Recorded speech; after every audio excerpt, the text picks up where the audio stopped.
Hello guys, मैं शार्दुल वाजपेयी यति learning point की इस पॉलिटी की क्लास में आपका खैर मकदम करता हूं, स्वागत करता हूं। आज का जो हमारा टॉपिक है धन विधेयक, मनी बिल, इसको थोड़ा सा हम समझने का प्रयास करते हैं। मनी बिल हमारे कॉन्स्टिट्यूशन में आर्टिकल 110 में मनी बिल का प्रोविजन किया गया है। ठीक है, तो मनी बिल है क्या? भारत की संचित निधि से धन निकासी के लिए जो विधेयक आता है उसको मनी बिल, धन विधेयक बोलते हैं। ठीक, क्या? धन विधेयक भारत की संचित निधि से धन निकासी के लिए आता है। धन निकासी के लिए क्या लाया जाता है? मनी बिल लाया जाता है। ठीक है, कहां लाया जाता है? लोकसभा में। कहां? लोकसभा में, राज्यसभा में नहीं, केवल और केवल लोकसभा में लाया जाता है। लोकसभा में। ठीक, कैसे लाया जाता है? राष्ट्रपति की पूर्व अनुमति से।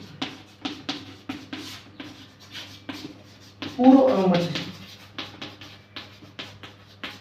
ठीक है, अब धन विधेयक, बिल तो बहुत सारे आते हैं, लेकिन धन विधेयक कौन सा है, मनी बिल कौन सा है, इसका निर्धारण कौन करता है? निर्धारण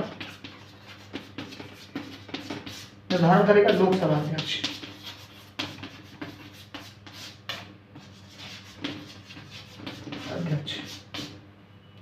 तो भारत की जो संचित निधि है, ठीक है, कंसोलिडेटेड फंड ऑफ इंडिया है, उससे धन की निकासी के लिए किसकी आवश्यकता होती है? धन विधेयक की आवश्यकता होती है।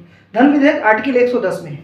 ठीक है, धन विधेयक कहाँ आएगा? लोकसभा में आएगा। कैसे आएगा? राष्ट्रपति की पूर्व अनुमति से। राष्ट्रपति से पहले अनुमति लेनी पड़ती है, उसके बाद ही धन विधेयक प्रस्तुत किया जाएगा। कहां पर? लोकसभा में। कैसे? केवल लोकसभा में।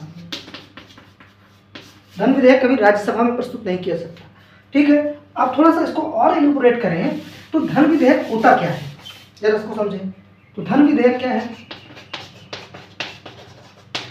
धन विधेयक ऐसा विधेयक होता है जो क्या करारोपण से,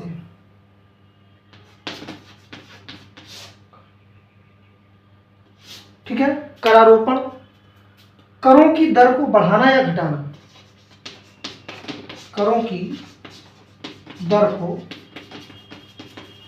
बढ़ाना या घटाना इत्यादि से संबंधित बिल, ठीक है, धन विधेयक होता है। यानी कि जो टैक्स सिस्टम है हमारा, भारत सरकार का जो टैक्स सिस्टम है, टैक्स लगाना है, टैक्स हटाना है, टैक्स को इंक्रीज करना है, टैक्स को डिक्रीज करना है, ठीक है, विभिन्न क्षेत्रों में, उसके लिए किसकी आवश्यकता होती है? धन विधेयक की आवश्यकता होती है। ठीक, तो इन सब में संशोधन करने के लिए, टैक्स की स्लैब में संशोधन करने के लिए, टैक्स की स्लैब को इंक्रीज करने के लिए अथवा डिक्रीज करने के लिए किसकी आवश्यकता होती है? धन विधेयक की आवश्यकता होती है। ये धन विधेयक, तो धन विधेयक को यदि परिभाषित करें तो करारोपण, करों की दर को बढ़ाना या घटाने से संबंधित जो विधेयक होता है वो धन विधेयक होता है। ठीक है, अब चूंकि निर्धारण कौन करता है? लोकसभा अध्यक्ष करता है। इसके बाद थोड़ा सा और यदि हम आगे बढ़ें तो धन विधेयक के संबंध में राज्यसभा का क्या अधिकार है? तो राज्यसभा क्या? राज्यसभा, पहली बात तो राज्यसभा में प्रस्तुत पहले नहीं किया जाएगा। सबसे पहले धन विधेयक कहां प्रस्तुत किया जाएगा? लोकसभा में। तो राज्यसभा केवल 14 दिन तक रोक सकती है, केवल 14 दिनों तक रोक सकती है, रोक सकती है।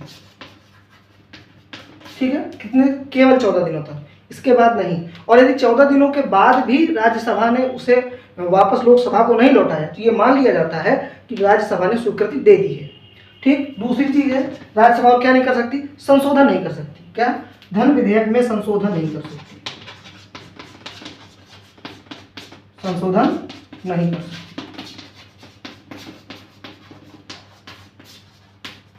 ठीक है, राष्ट्रपति कभी भी धन विधेयक को पुनर्विचार के लिए नहीं लौटा सकते। राष्ट्रपति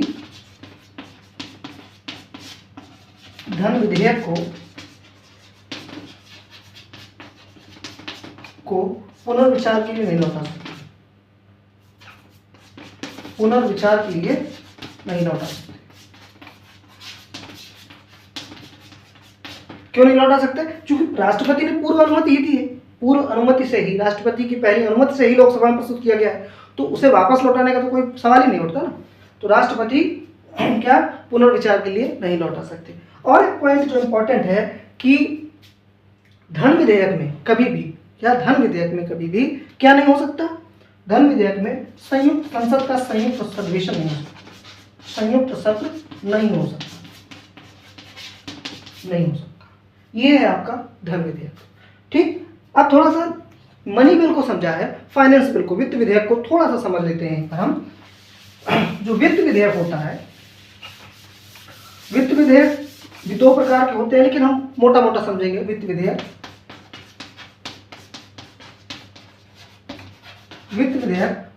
आर्टिकल 117 में है।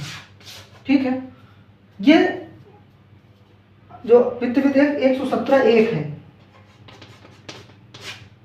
ये लगभग लोकसभा धन विधेयक की तरह होता है, एक विधेयक। और 117(3) एक विधेयक होता है, वित्त विधेयक, वो थोड़ा सा डिफरेंट होता है।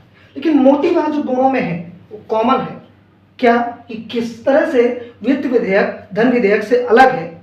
अलग इस मामले पे है कि धन विधेयक में राज्यसभा क्या संशोधन नहीं कर सकती थी, जबकि वित्त विधेयकों में राज्यसभा संशोधन कर सकती है। राज्यसभा संशोधन कर सकती है। ठीक, और राज्यसभा तो संशोधन कर सकती है। धन विधेयक में क्या था?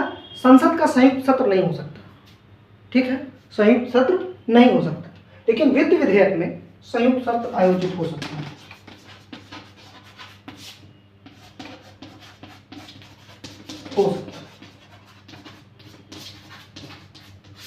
ठीक, ये भी। लेकिन प्रश्न ये बने कि क्या प्रत्येक वित्त विधेयक धन विधेयक होता है? नहीं होता। लेकिन क्या प्रत्येक धन विधेयक वित्त विधेयक होता है? हाँ। आप इसको थोड़ा सा इस तरह समझें कि ये है आपका वित्त विधेयक। ठीक है, बहुत बड़ा वित्त विधेयक है, और इसी के अंतर्गत ये है आपका धन विधेयक। धन, ये है वित्त। तो धन विधेयक वित्त विधेयक का एक हिस्सा है।